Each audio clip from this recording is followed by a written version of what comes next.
Boa noite, meus amigos. Estamos aqui de volta. Como sempre, começamos este programa invocando a Santíssima Virgem Maria, o Santo Padre Pio de Pietrelcina, para que roguem a Deus que nenhuma injustiça se cometa nesse programa. Queria avisar aqui aqueles que estão inscritos ou que querem se inscrever para o curso sobre Eric Voegelin, que eu vou pronunciar aqui de 27 de abril a 2 de maio, e procurem obter o seu visto o quanto antes. Agora obter o visto está um pouquinho mais fácil, mas não está tão mais fácil assim. Vocês corram, por favor. Com relação ao curso do meu filho, Luiz Gonzaga de Carvalho Neto, o Gugu, sobre simbolismo e cosmologia tradicional, atualmente nós temos turmas em São Paulo, Rio e Curitiba. Há a possibilidade de fazer também em Porto Alegre e Brasília. Se vocês, então, por favor, os interessados, avisem logo o EDUI pelo telefone 041 9974-4443 ou 041 8884 6993. Também eles estão planejando o mesmo curso de simbolismo e cosmologia tradicional para a cidade de Paranavaí. Então, olha aí, turma, de Paranavaí, as cidades vizinhas, Maringá, Nova Esperança, Cianorte. O telefone é o mesmo, 041 9974 4443. Aqueles que estão inscritos ou pretendem se inscrever no seminário de filosofia, aguardem lá avisos sobre o começo do curso regular de filosofia. Nós não sabemos ainda se vamos ter aulas quinzenais ou semanais. Eu estou optando por aulas quinzenais mais compridas em vez de aulas semanais mais curtas, mas não sabemos ainda. O curso deve começar no fim de fevereiro ou começo de março, no máximo. Então fiquem lá atentos no www.seminariodefilosofia.org. E também quero avisar vocês que o site do Mídia Sem Máscara, que está fora do ar por motivo de mudança na equipe, um pessoal saiu, vai entrar outro e tal, estão reestruturando tudo, ele brevemente voltará ao ar. E também não se esqueçam de visitar o site da Graça Salgueiro, notalatina.blogspot.com, porque é o único lugar onde você obter o único lugar do Brasil. Presta atenção, o único lugar do Brasil onde você pode saber o que está acontecendo na América Latina. Porque aí a mídia, a chamada grande mídia inteira, atualmente virou show business, é só para diversão, é só para manter você no mundo da fantasia, tá vendo? E criar ídolos populares, etc., né? E vender uma série de serviços ali associados ao jornal, que não tem nada a ver com o jornalismo, só serve para isso, né? Então, o jornalismo virou pura propaganda de si próprio. Quero também chamar a atenção de vocês que, por favor, leiam um artigo no site www.newscientist.com www.newscientist.com. Um artigo chama-se Why Sustainable Power is Unsustainable. Por que energia sustentável é insustentável? Onde o autor, chamado Colin Barras, B-A-R-R-A-S, é um sobrenome francês, mas sujeito americano, explica o seguinte: todos os recursos que existem para criar energia renovável depende de materiais não renováveis, o que é a coisa mais óbvia do mundo, né? Por exemplo, né, as células solares dependem de materiais, né, que não são facilmente renováveis, né? Por exemplo, a energia criada na base de hidrogênio, né, por exemplo, depende de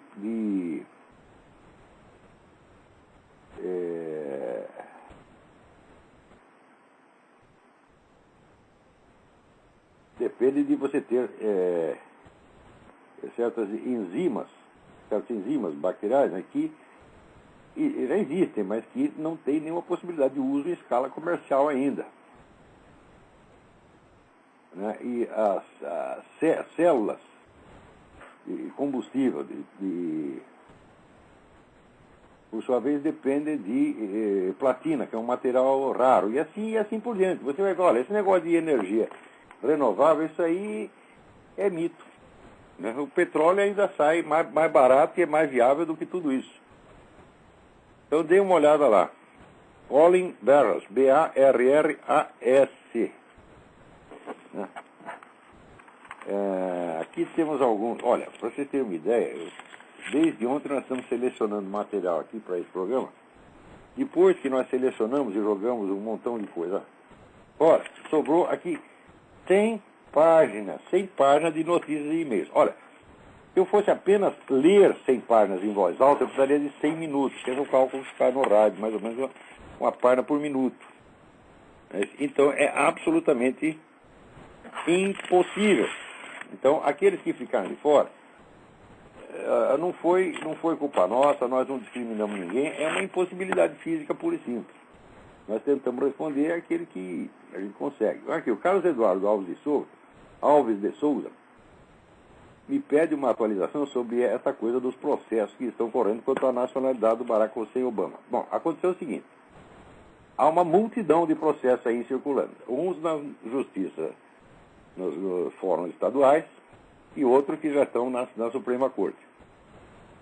Até antes da eleição, esses processos eram rejeitados na seguinte base, não chegavam a ser julgados. Eles eram rejeitados in limine, na base do argumento de que o eleitor comum não tem estatuto, não tem standing, como dizem por aí, para questionar a elegibilidade de um candidato. Por quê? Porque ele não é parte prejudicada. Note bem que isso aí nos trata de justiça criminal, justiça civil. Então você não pode alegar um prejuízo. Só porque seu candidato perdeu, isso não é um prejuízo que possa justificar um processo civil. Então todos os processos foram rejeitados com base nesse simples problema técnico, né? Que é, na verdade, um subterfúgio. Quer dizer, a justiça, o juiz viu aquele processo, ficou aterrorizado e falou, bom, agora quero inventar um jeito de me livrar dessa batata quente. Achou esse subterfúgio e se apegou a isso. Depois que o Barack Obama foi eleito, daí não tem mais esse subterfúgio, porque também tem o seguinte detalhe. A lei exige que o sujeito seja um cidadão americano nativo, ou seja, que tenha nascido no território americano, de pais americanos, para ser presidente dos Estados Unidos. Mas não exige a mesma coisa para ele ser candidato. Então, de fato, antes das eleições estava difícil pegar o homem com base nisso. Agora, depois que o sujeito foi eleito, não, daí o negócio complica. Então, ainda há vários outros processos na fila, na Suprema Corte, e mais não sei quantos nas justiças estaduais. O que me parece o mais viável é aquele feito por uma advogada, Orly Tates, contra o Congresso americano, porque ela alega que o Congresso checou meticulosamente a biografia do John McCain, mas não checou a do Barack Obama. Então isso é, obviamente, um favorecimento ilícito. Tá certo? Então, note bem, o processo não é contra Barack Obama, o processo é contra o Congresso. Eu quero ver como é que a Suprema Corte vai escapar dessa, vai inventar um subterfúgio para escapar dessa. Mas ainda há muitos outros processos. Isso não vai ficar assim, quer dizer, essa falsificação toda, não é possível, né, manter essa enganação para sempre. Isso é como o Foro de São Paulo. Demora o tempo que demorar, um dia isso vai estourar e todo mundo vai saber a verdade. Eu não asseguro para vocês, eu não estou persuadido de que o Barack Obama nasceu fora dos Estados Unidos, nasceu no Quênia. Aliás, me parece que esse não, a mim, por meu ponto de vista, esse não é o ponto importante. O ponto importante é, primeiro, a ocultação dos documentos, né? Quer dizer, a total falta de transparência do candidato que prometia ser o mais transparente de todas as épocas. E segundo, a óbvia falsificação de documentos, o crime que eles chamam aqui de forgery. E pelo menos 2 crimes de forgery que tem que ser investigado e tem que ser punido. Pô, como é que é isso? Que é a falsificação da própria certidão, aquela certidão que ele publicou, que a campanha dele publicou, ela, além de em si mesma não ser prova de nacionalidade coisíssima nenhuma, ela está totalmente falsificada. Né? Tem lá o relatório de um cidadão que se assina Ron Polaric, que é um técnico nessas coisas, ele assina com um pseudônimo para evitar risco, mas está na cara que o sujeito entende da coisa. Ele fez um relatório de 200 páginas, que está no blog dele no Town Hall. né? Vocês procuram Town Hall, que é o site do Partido Republicano, e tem vários blogs associados. Um deles é Ron, R-O-N, Polaric, P-O-L-A-R-I-K. E está lá um baita relatório de 200 páginas que não deixa mais mínima margem a dúvida. E a segunda é a falsificação do alistamento militar. Quer dizer, não é propriamente um alistamento militar, porque aqui o alistamento militar não é... Serviço militar não é obrigatório. É apenas, vamos dizer, você tem que fazer um registro para, no caso de uma convocação, ele ter o seu nome lá. E o sujeito tem que fazer isso entre os 18 e os 20 anos. O Barack Obama fez em 1980. Está lá assinado com a data de 1980. Só que quando você vai ver, o documento foi impresso em 2008. Então, como é que o sujeito assinou o documento 28 anos antes do documento existir?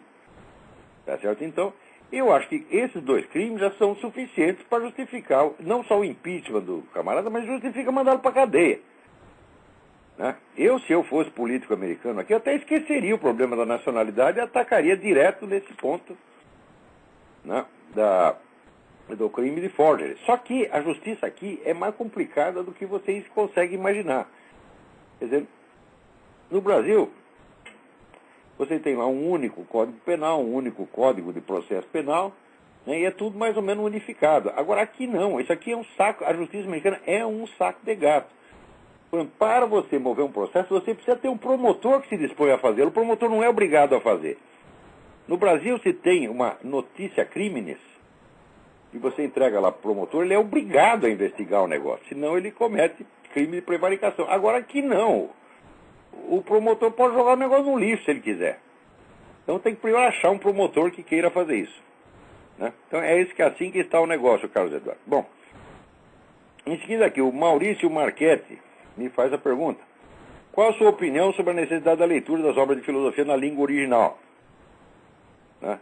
E tem muita gente dizendo que só assim seria possível estudo sério da filosofia. Mas, em primeiro lugar, isso não é verdade de maneira alguma. De maneira alguma. Né? Quando você chega no ponto em que você precisa consultar os originais, caso os originais existam, porque existem obras onde é importante da filosofia, que você não demanda que são de autoria até incerta, e você não tem certeza de onde veio esse original. Durante séculos circulou um livro chamado Teologia de Aristóteles, todo mundo leu aquilo, influenciou meio mundo, quando foi ver não era obra de Aristóteles, não existe mais nenhuma. Né? Existem até hoje as obras do pseudo Dionísio Areopagita, que foram lidas há muito tempo como se fosse Dionísio Areopagita, e não eram. Então, primeiro, nem sempre você tem o original. Né? Em segundo, você veja, um dos maiores comentadores de Aristóteles na história foi Santo Tomás de Aquino, que não sabia uma palavra de grego. Então, um amigo dele traduziu tudo para o latim, e ele lia em latim e escreveu. Claro que tem, vamos dizer, imprecisões. Mas essas imprecisões que tem em Santo Tomás de Aquino não são, vamos dizer, devidas ao fato de ter lido em tradução. Tá certo?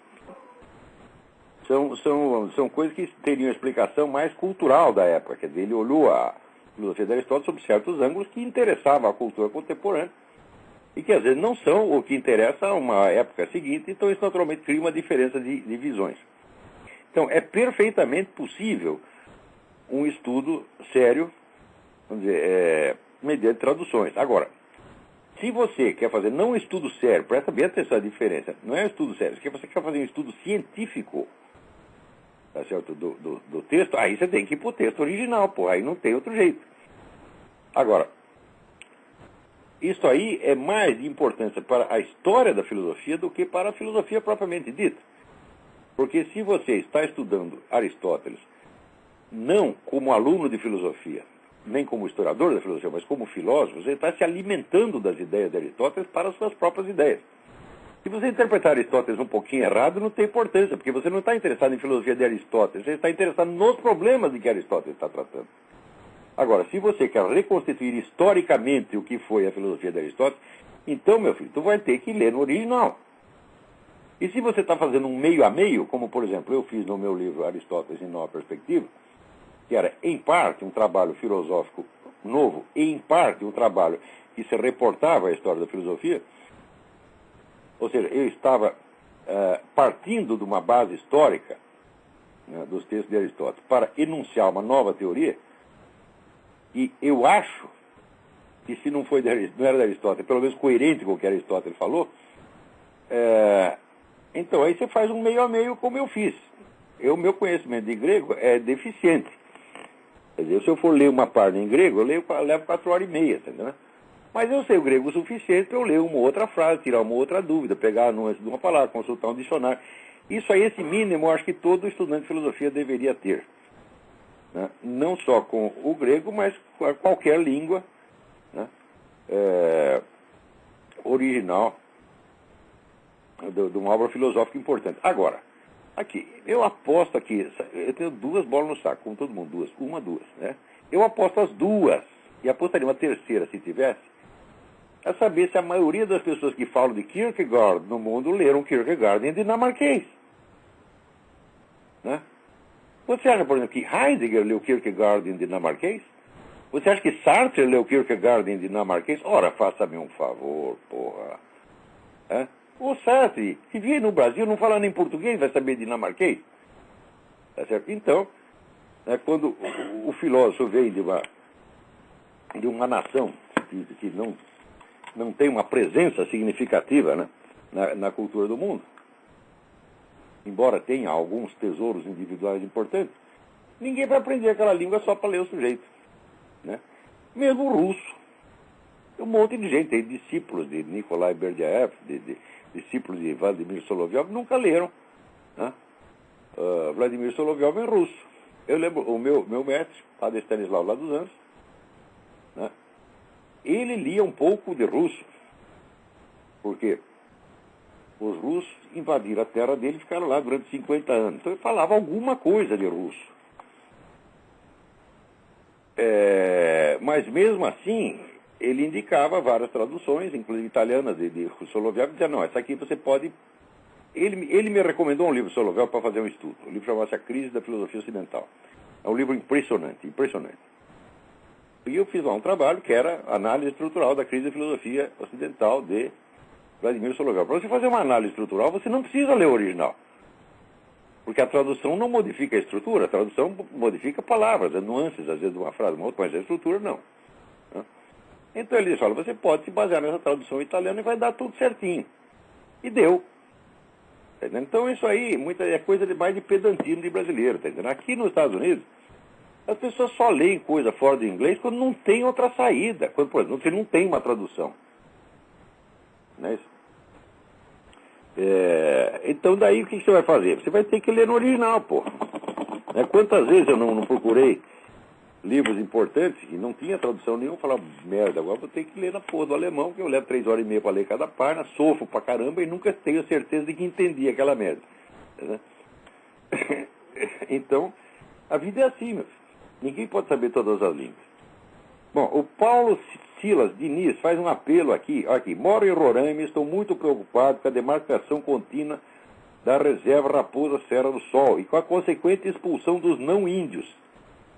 Você tem razão, Paulo Silas, só que é o seguinte, quem é que é não-índio aí? Eu andei por essa região, todo mundo era índio, você está entendendo? Tem uns índios pelados e outros índios vestidos na cidade, mas olha a cara deles. Você mesmo, eu nunca vi você, mas a possibilidade é de 99% de que você seja meio índio também. Né? Então, existem os índios oficiais que são beneficiados com demarcação de terras, com não sei o que, e existem os índios não oficiais que têm que se ferrar, que é precisamente o caso de todos os moradores dessa região. Né? Não podemos deixar isso acontecer. Você tem razão, Paulo Silas, mas acontece o seguinte, que no Brasil não há organizações políticas que possam canalizar, que possam dar voz à maioria do povo brasileiro. Não tem mesmo. Isso aconteceu que essa elite esquerdista que domina o país, eles monopolizaram os meios de expressão política. Esse é que é o problema do Brasil. Ontem eu estava conversando com um amigo americano e eu dava para ele esses resultados dessas enquetes que se fizeram no tempo do desarmamento, com relação à questão do aborto, com relação ao casamento gay. Né? Agora saiu essa pesquisa aí da Fundação Perseu Abramo, dizendo que 99% dos brasileiros, não é que eles são contra o casamento gay, eles são contra o homossexualismo em geral, 99%. Qual é a conclusão que o governo tira? Né? Que ele tem que mudar a cabeça do povo. Quer dizer, no Brasil virou o contrário. Agora é o governo que elege o povo, porra. Quer dizer, o sujeito é eleito, é posto no governo, né, por uma maioria popular que em seguida, em vez de ele obedecer essa maioria, não, ele vai tentar forçar ela a querer o que ela não quer. Em vez de ele fazer o que ela quer, ele quer forçá-la a fazer o que ela não quer. Agora, o governo pode fazer isso. Por quê? Porque, embora a maioria esteja contra as ideias dele, só o governo e a elite, a curriola que está em volta dele, é que tem meios de expressão política. Eles conseguiram criar uma situação muito paradoxal, onde a elite governante está contra a maioria, e a maioria não tem meios de expressão. Essa que é a verdade. Então, por exemplo, se você for fazer pesquisa sobre o aborto, acho que 82%, 83% dos brasileiros são contra. E, no entanto, a coisa vai sendo forçada até passar. Essas leis chamadas anti-homofóbicas, né, que querem botar na cadeia todo mundo que acha ruim o homossexualismo, esses caras acabam forçando. Por quê? Porque eles dominam os meios de produção das leis, você está entendendo? É o monopólio comunista dos meios de produção do poder. Agora, na chamada direita, não aparece um sujeito que tenha culhão, sabe o que é culhão? Não aparece um sujeito capaz de representar a vontade popular, de fazer o discurso do povo, tá certo? Que é a boa e velha moral judaico-cristã, tá certo? É lei e ordem, é bandido na cadeia e assim por diante. Não aparece um cara com esse discurso. Eles conseguiram marginar. Você vê que no Senado e na Câmara, quem vem com esse discurso é marginalizado e considerado louco. Quer dizer, o discurso que é dominante no Brasil, que expressa a crença dominante do país, se tornou, né, anormal e marginal. Quer dizer, no Brasil só tem 1% de pessoas normais. Os outros 99%, de acordo com o entendimento dessa elite, é tudo louco. Nós somos todos marginais, nós somos todos extremistas, nós somos todos exagerados, nós somos todos teóricos da conspiração. E esse pessoal que se diz de direita, se diz conservador, liberal, isso é tudo um bando de capado, porque chega na hora, eles querem adaptar o discurso deles ao vocabulário politicamente correto. Isso não os direitos humanos, os direitos da mulher, os direitos dos gays. Começa essa merda toda, que a gente sabe que todo esse vocabulário é empulhação. Não tem direito coisa isso. Que direito que gay teve na Rússia soviética, porra? E direito que gay tem no mundo islâmico? Tem direito de morrer. E é isso que eles vão fazer. A hora que eles tiverem poder total, vão matar tudo quanto é gay. Ou trancafiar tudo no hospital, como faz o Fidel Castro, porra. E esses pessoal, esses gays de idiotas, não acreditam nesses porra. Né? Olha.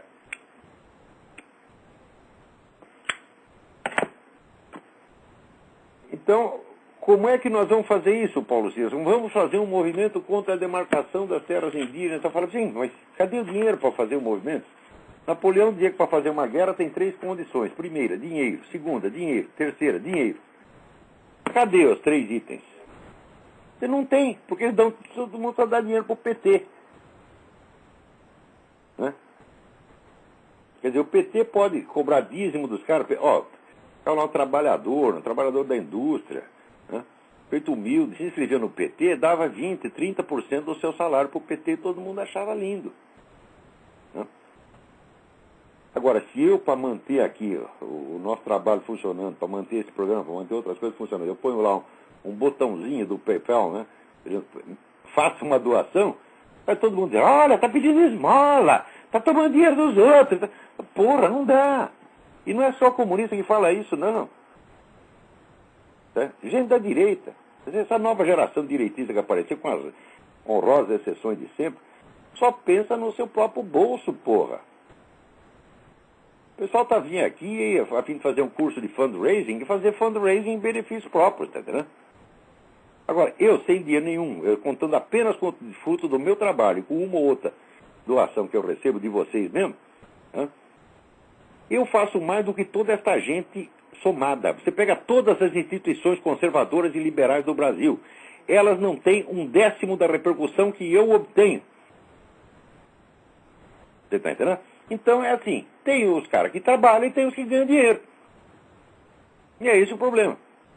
Então presta atenção, eu vou dizer uma coisa para você.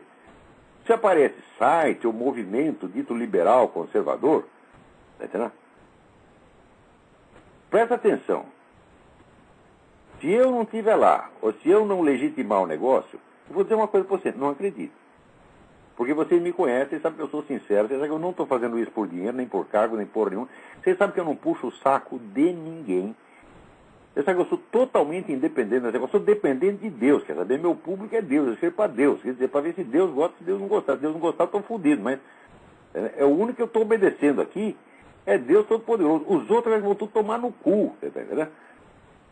Então, eu acho que, pelo menos a credibilidade da sinceridade eu tenho. Eu não tenho autoridade papal para decretar se é por certo ou errado. Mas a sinceridade eu tenho. E os outros é exatamente o que não tem. Né? Você quer ver? Hoje apareceu um artigo de um fulaninho chamado Matheus Soares de Azevedo. Eu conheço esse cara há muitos carnavais. Falando mal do Opus Dei. Falar, a Opus Dei também, para mim, a Opus Dei é um bando de boiola. Não fazem absolutamente nada, tá entendendo? Ficam lá, fazem aqueles retiros, rezam e tal, e de vez em quando, né, mandam escrever algum artiguinho muito frouxo, muito bem educadinho. Tá? Daí aparece o tal do Matheus Soares falando contra a Opus Dei.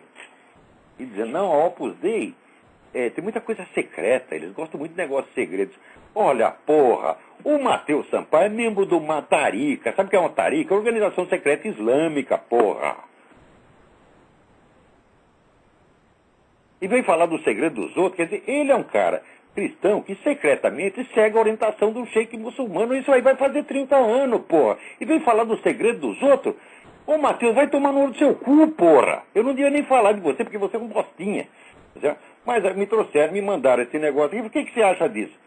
Eu acho que isso aí é o seguinte, não estou discutindo a sua ideia. Eu estou apenas dizendo que é fingimento.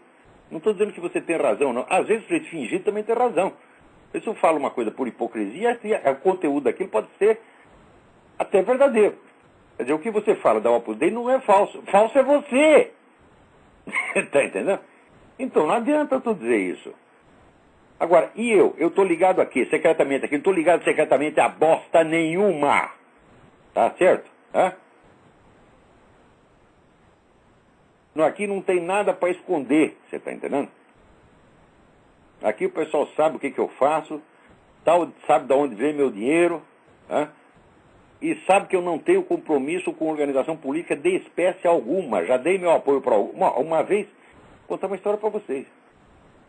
Uma vez o sujeito me ofereceu R$5.000 para escrever 2 artigos em favor do partido dele. Não vou dizer nem que partido que é.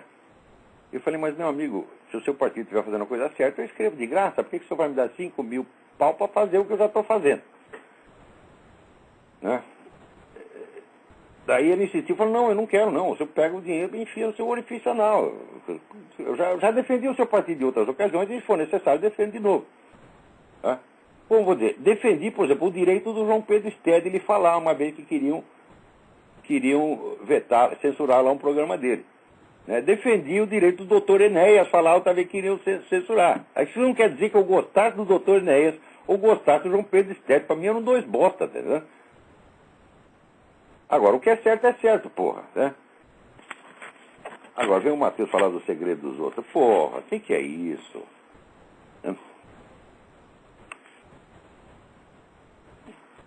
Vamos lá. No programa passado eu comentei o artigo do Naomi Wolf, que falava da formação de um Estado ditatorial americano no tempo da administração Bush. Eu falei que os 10 traços que ela notou do regime fascista emergente não se verificava aqui de maneira alguma, mas que agora estão aparecendo. Né? Então, aqui o Tarcísio Vidal perguntou, os campos da FEMA é a administração da emergência aqui, não podiam ser reconhecidos como segundo traço apontado por Naomi Wolf. Ora, quantos americanos têm presos nos campos da FEMA? Nenhum. Para quantos cidadãos americanos estão em Guantánamo? Tem nenhum. Então, que merda é essa? Quer dizer, se você faz, vamos dizer, um campo de prisioneiros para inimigos estrangeiros, em território estrangeiro. Isso aí não é campo de concentração, meu filho. Campo de concentração é para prender a própria população, é o governo prendendo o seu povo. Isso simplesmente não existe nos Estados Unidos. Né? Agora, quando o Barack Obama disse que quer fazer uma força de segurança civil com um orçamento maior do que as 3 Forças Armadas, eu digo, peraí. Você imagina o poder, o tamanho das 3 Forças Armadas americanas, você imagina construir uma força dessa para operar internamente. Isso aí só pode prender americano. Né? Você vai atuar contra quem? Você só pode atuar dentro. Se é segurança interna, é nós contra nós mesmos. Então, isso aí sim é fascismo. Agora, Naomi Wolf é uma hipócrita. Né? As pessoas que usam, vamos dizer, a figura de linguagem, por exemplo, quando eles falam de tortura em Guantánamo, tortura é figura de linguagem. Você não vai poder comparar, você mete a cabeça do outro dentro da água, com o outro que corta dedo, corta a orelha, até, pera lá, não é a mesma coisa, né? Então, contra a verdadeira tortura, nunca fizeram nada. Mas agora, se você dá um peido na cara de um terrorista, atentou contra os direitos humanos, porra, isso é uma hipocrisia tão nojenta que, pô, é vontade de dar um chute no meio do cu, pô, o que é isso? Né? Vamos lá. Aqui, Nelson Timchak, a carta é comprida, gente, puta vida, mas a carta é muito boa. Há mais ou menos 1 ano e meio, um amigo meu falou do senhor da sua obra, fiquei bastante interessado. Por ser filho de um russo cuja família quase inteira foi dizimada pelo regime comunista, simpatizei de imediato com a sua oposição ao esquerdismo. No início, suas leituras eram extremamente agradáveis, não raro dar gargalhadas ao ler os textos que o senhor reduzia nada aos ídolos do esquerdismo nacional e internacional. Mas note bem, ele lia mais por divertimento. Só que depois ele disse que foi ficando assustado com o negócio, vendo como a situação foi evoluindo no Brasil.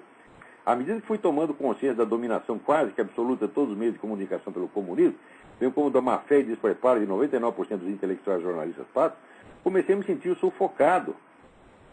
Vejo claramente que essa nova configuração mundial, com crescente hostilidade a Israel, são sinais do final dos tempos, quando nosso Senhor voltará, não antes do aparecimento do anticristo. O senhor vê essa relação?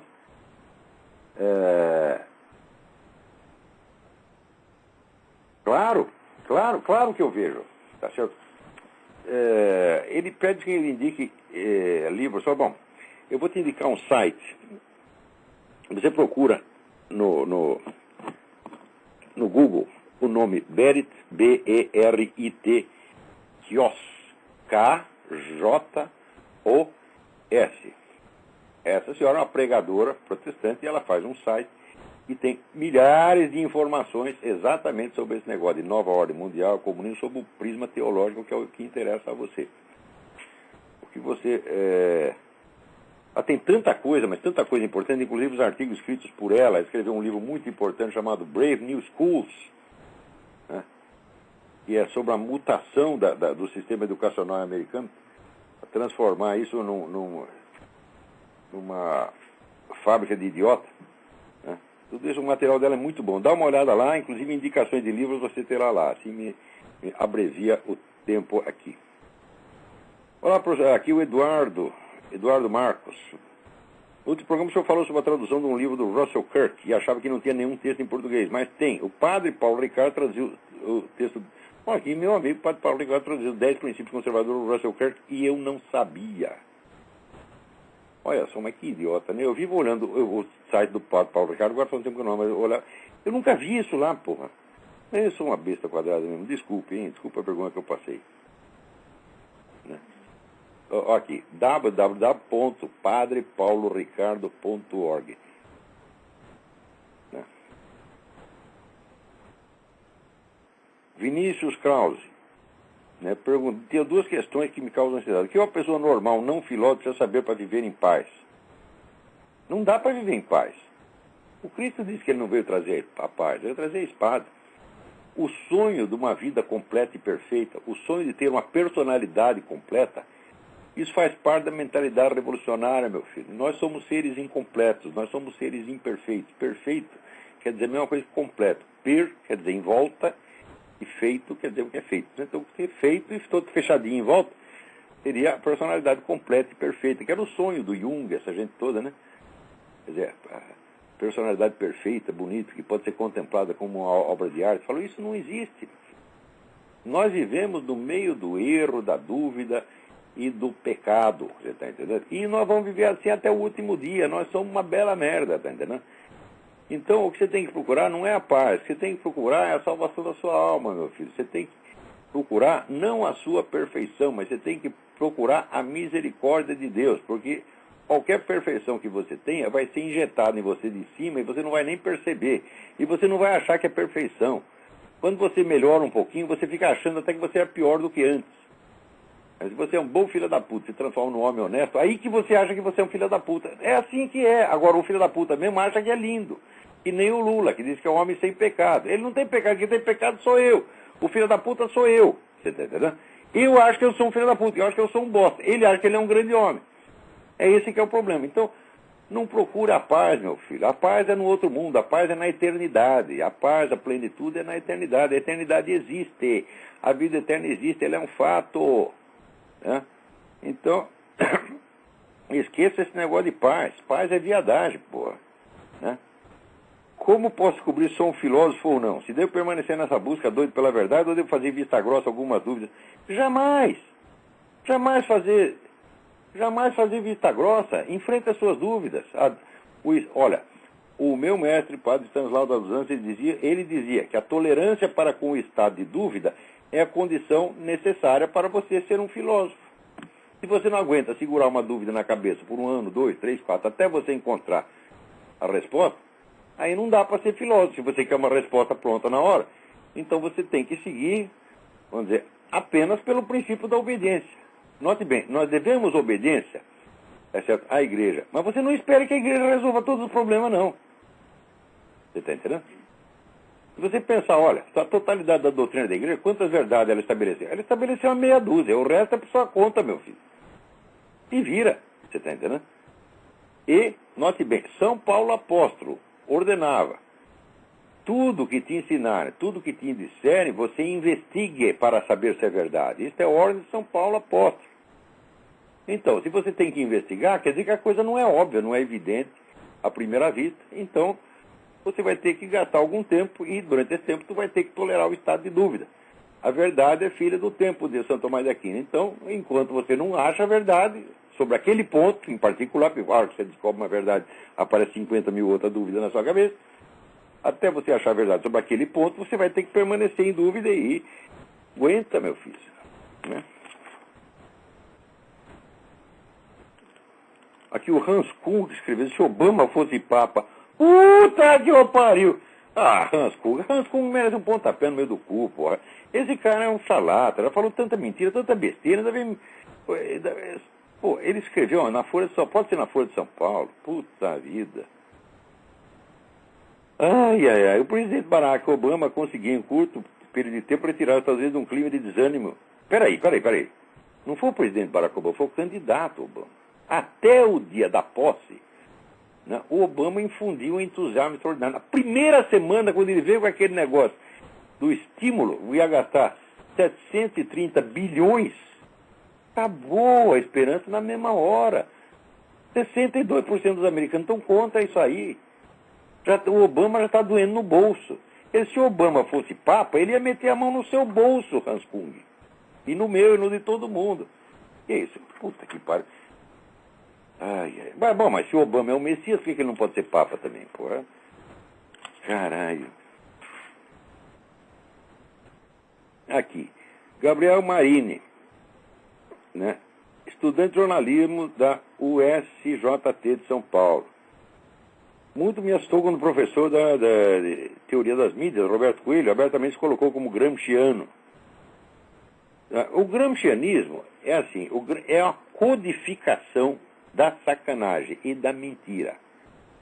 Quando ele diz que o Partido Comunista tem que dominar os meios de comunicação e a educação de modo a ter a autoridade onipresente e invisível, né, de um imperativo categórico, de um mandamento divino, o que ele está querendo dizer? Vocês todos vão nos obedecer sem saber que estão nos obedecendo. O que é isso aí? Isso é vigarice. Dizem que o Antônio Gramsci se converteu no leito de morte. Espero que ele tenha feito, porque senão ele está ardendo no fundo do inferno só por causa das coisas que ele escreveu. Né? E se converteu, bom, pode ter ido para o purgatório, onde ele está lá obrigado a ler as obras de Antônio Gramsci por muitos milênios. No fim, ele será libertado e será perdoado e irá para o céu. Mas, né, primeiro ele vai ter que ler seus próprios livros todo dia, todo dia. Não, eu quero esquecer aquela merda. Não, lê aí, desgraçado. Tu fez isso. Tá entendendo? Então, o Gramsciano não é um vigarista, é um aspirante a vigarista. É um admirador e aspirante noviço, tá certo? Da sacanagem. Daí, diz aqui, e ele me manda os capítulos do livro História Social da Mídia, de Asa Briggs e Peter Burke, e visivelmente um material esquerdista. Né? Então, o que você aconselha para, vamos dizer, neutralizar essa coisa? Olha, com relação à mídia, tá certo? Durante séculos, né? Décadas, os esquerdistas produziram um monte de livros de mídia para provar que a burguesia, né, dominava toda a mídia e criava a cultura burguesa para sustentar o capitalismo, etc. Acontece o seguinte, em todas as redações, em todas as universidades, só tinha esquerdista. Por que a burguesia deixava entrar tanto esquerdista lá se ela queria fazer só propaganda do capitalismo? Né? Você me mostra aí um filme de Hollywood que fala bem do capitalismo. Eu acho que o último foi feito na década de 40. Né? Depois disso, é só propaganda esquerdista. E quanto mais essas firmas crescem, mais esquerdistas elas ficam. Então, o que esse pessoal faz é criar uma visão abstrata do esquema de dominação na sociedade, né? Omitindo a existência deles próprios e a função que eles têm nessa mesma máquina que eles estão descrevendo. Mais ou menos como faz o tal do Pierre Bourdieu. Para o negócio da violência simbólica da burguesia. A burguesia, então, impõe, né, um monte de símbolos e valores que se espalham no ar e que todo mundo obedece sem perceber. Eu digo, mas como que a burguesia fez isso? Para fazer isso, o burguês não vai sair da sua indústria, do seu banco, né, para ir lá criar sistema educacional. Ele tem que contratar educadores. Quando você vai ver, os educadores são todos esquerdistas. Né, e o que eles estão transmitindo são valores esquerdistas. Então, vamos dizer, o famoso esquema de dominação que o cara descreve, simplesmente não existe. Ele tem um esquema de dominação dele. Esse é o único que existe. Além disso, quando se fala em poder da mídia, grandes empresas, etc., grandes empresas de mídia são bosta perto de um negócio chamado KGB. Se você pegar toda a fortuna do Rockefeller, é bosta perto da KGB. O orçamento da KGB era ilimitado e secreto. E só dentro da União Soviética tinha 500 mil funcionários. Dos quais, no mínimo, 100 mil trabalhando só no departamento de desinformação. Comprando consciências, dominando empresas de mídia no Ocidente, né? Então, não existe até hoje um estudo de conjunto sobre isso. Não existe por quê? Porque é grande demais. Mas isso é como diz um amigo meu, você provar um crime é fácil, agora você provar 100 mil crimes fica difícil, tá entendendo? Quer dizer, a coisa é tão grande que se torna invisível. Então, a KGB manda na mídia ocidental inteira. Olha, o Vladimir Bukovsky, quando ele foi o primeiro que pesquisou os arquivos da KGB, e lá ele descobriu provas de que a KGB financiava toda a chamada imprensa de centro-esquerda da Europa. Todos os jornais da esquerda soft, isso é tudo subsidiado pela KGB. Ele pegou isso com relação agora à Europa. Agora, quando você vê que a mídia americana inteira faz a mesma coisa, é impossível que não tenha o dedo da KGB. É absolutamente impossível. Então, esse cara fala, o poder das grandes empresas de mídia, isso é tudo fetichismo, meu saco. Empresa não tem poder. Empresa tem só dinheiro. Quem tem poder é Estado, que tem todo o dinheiro que quiser e tem ainda os meios de matar. Isso é que é poder. O empresário é nada perto disso. Quando é que vocês vão entender?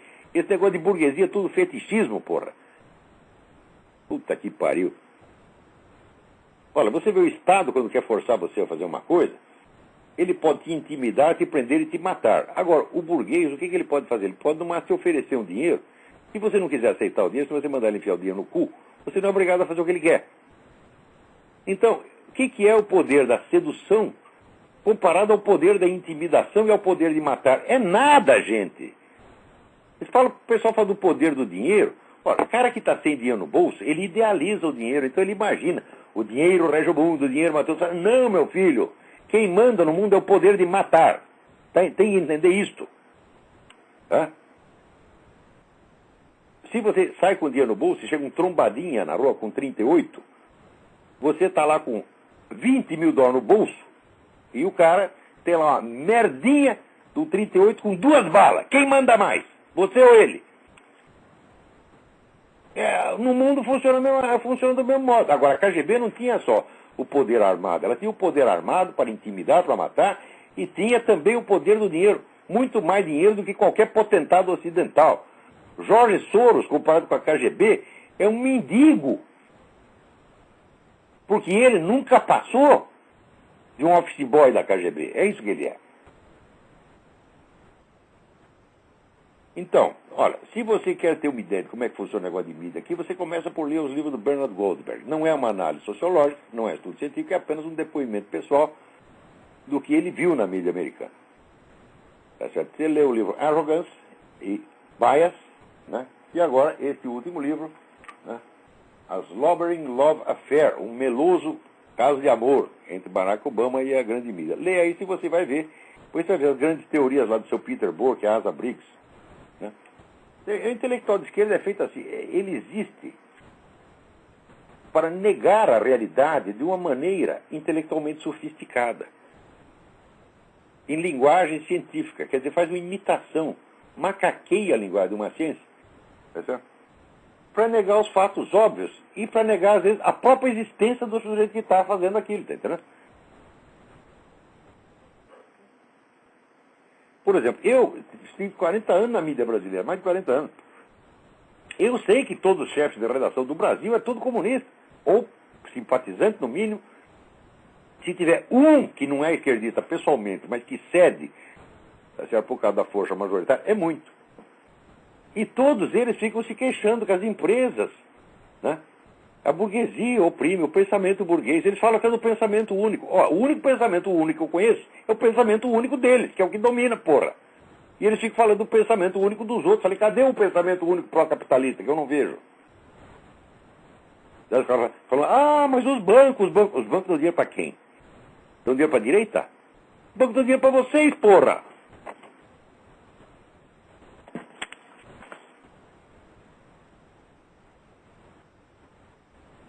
Ai. Vamos ver, tem tanta coisa aqui. Aqui o Paulo Henrique, né? Com a grande hora de acessar seu blog. Muito obrigado, Paulo Henrique. Obrigado pela sua atenção. Aqui, Fernando Pavlov. Esqueci de mencionar no e-mail que o Caetano Veloso, no seu blog Obra em Progresso, citou de passar sua menção ao episódio da recusa de Graciliano Ramos a comer da comida do cozinheiro homossexual. É o problema, o pessoal fala homofobia. Fala, quer um cara homofóbico? O grande escritor romancista, e aliás, militante comunista, Graciliano Ramos. E ele, quando estava na cadeia, tinha lá um cozinheiro viado, e ele ficava com nojo da comida porque tinha sido feito por um viado e não comia. Ficava morrendo de fome só para não comer a comida do viado. Era uma coisa instintiva dele.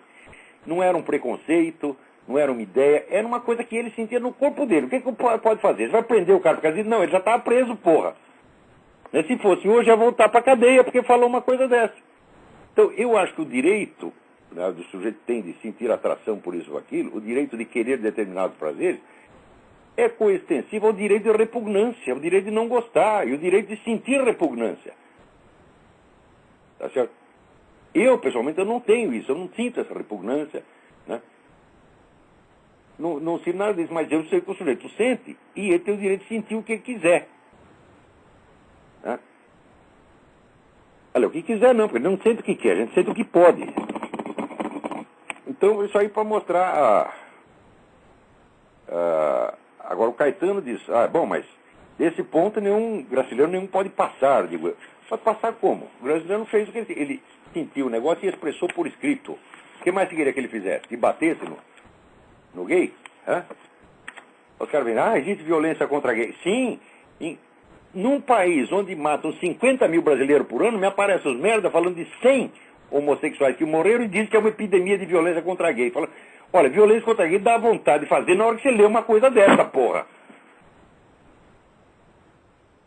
Eu digo, não vou bater em você, não é porque você é gay, mas porque você escreveu essa porra, você quer que a gente acredite.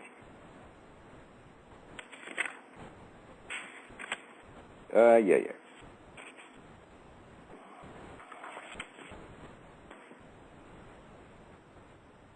Vamos ver aqui. Tem tanta coisa aqui, mas tanta coisa. Puta vida. Aqui vamos ver umas notícias. Aqui você sabe que o negócio do estímulo do Barack Obama, né, está indo inclusive para empresas de mídia. Isso quer dizer que vai ficar igual ao Brasil, onde a empresa de mídia depende do dinheiro do governo, daí acabou a liberdade de imprensa. Isso é uma das novidades esperançosas que a gente está vendo aí o governo Barack Obama realizando o seu change. Aqui, o Alex Brum Machado escreve: essa autoridade do futuro sobre o presente, da qual padecem as pessoas assoladas pela mentalidade revolucionária, não poderia ser também a base para a infelicidade que percebemos em quase toda a sociedade? Não vejo mais a felicidade ao meu redor, mas meus avós me falam que no tempo deles as coisas não eram assim. Eu tenho 39 anos. Seus avós têm toda a razão. Porque se você mete na cabeça das pessoas, assim, você pode construir um mundo melhor, tá certo? E o sujeito investido da autoridade do suposto mundo melhor que existe na cabeça dele, né, já começa a sentir que ele é uma pessoa especial, que ele tem mais direito que os outros, que ele é moralmente superior. Só porque ele pensou num futuro que ele imagina melhor, o cara está estragado, porra. Você está vivendo na falsidade. Com base na falsidade, ninguém pode ser feliz jamais. Quer dizer, a possibilidade, o potencial de felicidade humana na Terra não é grande coisa, mas algum a gente tem. A gente pode ser relativamente feliz. Tá certo? Agora, você vai falar de felicidade na vida de um Lenin, de um Karl Marx, de um Trotsky? Essas pessoas viveram com raiva o tempo todo, porra. Elas só queriam ver sangue, né? Então, de fato, a mentalidade revolucionária, quando ela se espalha pela sociedade e vive com essa promessa de mundo melhor, do change, né, pronto, acabou sua felicidade, porque você já está vivendo num mundo hipotético, comparado ao qual o mundo atual vai ser sempre uma bela merda, né? Claro, o inexistente é sempre mais perfeito do que o existente. Agora, você veja aqui, me chega uma notícia de que o Vaticano está promovendo um encontro lá sobre negócio de teoria da evolução, fazendo as maiores homenagens a Darwin, e recusando-se até a discutir o design inteligente, porque diz, não, o design inteligente não é científico e não é teologicamente aceitável. Diz, olha, eu não sei, o arcebispo que falou isso, eu vou te dar uma resposta a mais educada que eu posso. Vai tomar no seu cu. Mentiroso do caralho, analfabeto, cretino, vigarista, charlatão. Primeiro, o que fez Charles Darwin? Charles Darwin inventou a teoria da evolução? Não. A teoria da evolução já existia desde o tempo de Aristóteles, Santo Agostinho, Santo Tomás de Aquino, Goethe, todo mundo falou um pouco disso. O que ele fez? Ele inventou uma explicação para a teoria da evolução, explicação baseada na seleção natural, a qual explicação estava errada. E nenhum dos ditos, autoproclamados discípulos de Darwin aceita a explicação. Então você pode me perguntar, mas por que o sujeito que inventou apenas uma explicação errada para uma teoria pré-existente é celebrado como se fosse não só o inventor dessa teoria, mas como se fosse o grande gênio científico da humanidade? Tá certo? Então, em segundo lugar, o inventor do design inteligente foi quem? Foi Charles Darwin. Ele diz isso expressamente nas linhas finais de Origem das Espécies. Ele expressa compactamente ali a teoria do design inteligente. Tudo isso foi um plano divino. A inteligência divina bolou tudo isso, pá. Ele diz isso. Só que eu li a Origem das Espécies e eu sei disso eu acho que eu li a Origem das Espécies quando tinha 15 anos. Eu era louco por esse negócio. Eu queria ser paleontologista, queria fazer buraco e achar dinossauro. Tá, né? E naturalmente eu era evolucionista. Tinha até um retrato de Charles Darwin, né, no meu quarto. Tá certo? Então, hoje eu sei que isso é mitologia para adolescente. Mas depois disso, quer dizer, eu nunca mais voltei a ler a Origem das Espécies, a não ser consultar um pedacinho ou outro.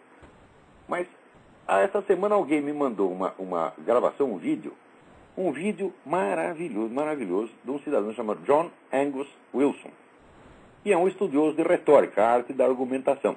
E a especialidade dele é a retórica da ciência, isso é, como que um cientista monta o seu argumento para que esse argumento se torne persuasivo para a comunidade científica e para o público em geral. E esse camarada John Angus Wilson, não, John Angus Campbell, desculpe, Campbell, Olha, é um dos melhores professores que eu vi na minha vida. A aula do sujeito é uma delícia, delícia, delícia. Então vocês têm que ver isso aí. Procure no YouTube, John Angus Campbell. E ele ali, ele demonstra uma coisa que eu não tinha percebido quando li. Claro, eu tinha 14 anos, era um boboca. Mas que agora que ele falou, agora eu acordei. O design inteligente não é algo que Darwin apenas afirma no final do livro. O design inteligente é a premissa na qual ele funda toda a argumentação da origem das espécies. Ora, então é o seguinte, quem se diz discípulo de Darwin hoje? Aqueles que não aceitam mais a teoria de Darwin da seleção natural e inventam no lugar dele o que eles chamam de neodarwinismo, ou seja, nada aconteceu pela seleção natural, aconteceu tudo por acaso. Quer dizer, exatamente o contrário. A seleção natural para Darwin, era uma espécie de design inteligente, era como o que Hegel chamava a astúcia da razão, quer dizer, uma inteligência que por trás conduz tudo para o bem, para o maior progresso. Né? Os discípulos de Darwin não aceitam mais a teoria de Darwin. E quem aceita o design inteligente são os inimigos de Darwin.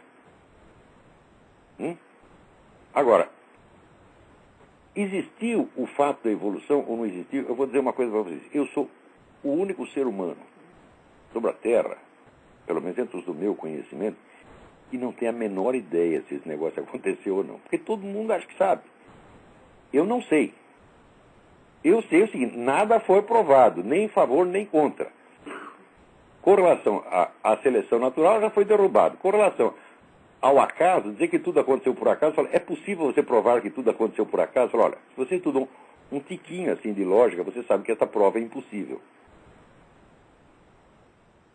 Porque você dizer que tudo aconteceu por acaso é dizer que nada tem, vamos dizer, uma causa, vamos dizer, geral, só causas acidentais, em número infinito. Como é que se pode provar isso? Não pode provar jamais. Portanto, a teoria do Sr. Richard Dawkins não será jamais provada, nem muito menos impugnada. E o design inteligente? Também não é possível provar o design inteligente pelo seguinte. Porque no universo, como o universo não é Deus, existem elementos de ordem e elementos de desordem no universo. Sempre que você achar um elemento de ordem, você vai achar um outro elemento que sugere o caos. E quando você achar um elemento que sugere o caos, você vai achar um outro elemento que sugere a ordem. Portanto, a prova desta merda vai demorar, né, alguns milênios. Talvez para achar a prova demore mais do que a duração total do universo. Então, eu tenho certeza de que, pelos chamados métodos científicos, jamais vai se chegar a uma conclusão com esse negócio, porque esse negócio que transcende o método científico experimental. É uma questão que exige, vamos dizer, um apelo aos próprios fundamentos da racionalidade humana. Essa é uma questão de ontologia, de metafísica, e não tem como você resolver por método experimental. Portanto, né, eu acho que é possível você provar alguma coisa com relação a isso. Eu acho que é possível você dizer que alguns elementos de evolução que sugerem evolução, eles existem. Né? E existem outros elementos que sugerem o design inteligente, mas a prova definitiva disso não vai ter nenhuma. Então, agora, esse arcebispo, esse cardeal, esse merda que falou isso, tu é uma vergonha para a igreja, tu tinha que ser posto daí para fora, pontapé na bunda, você está entendendo? Tu não é cristão, tu não é católico, tu é um agente infiltrado, tu é um bom filho da puta, isso que você é. Eu não respeito você, respeito meu cachorro mais do que respeito você, rapaz. Esqueci até o nome do filho da puta. Tem gente na linha, quer falar? Epa, acabou o nosso tempo já. Acabou. Sobrou 80 páginas aqui, não falei um monte de coisa importante e também não vou atender ninguém. Quer saber? Não dá mais para falar. Quem colocou, colocou. Quem não colocou, não coloca mais. Então, até a semana que vem. Muito obrigado a todos.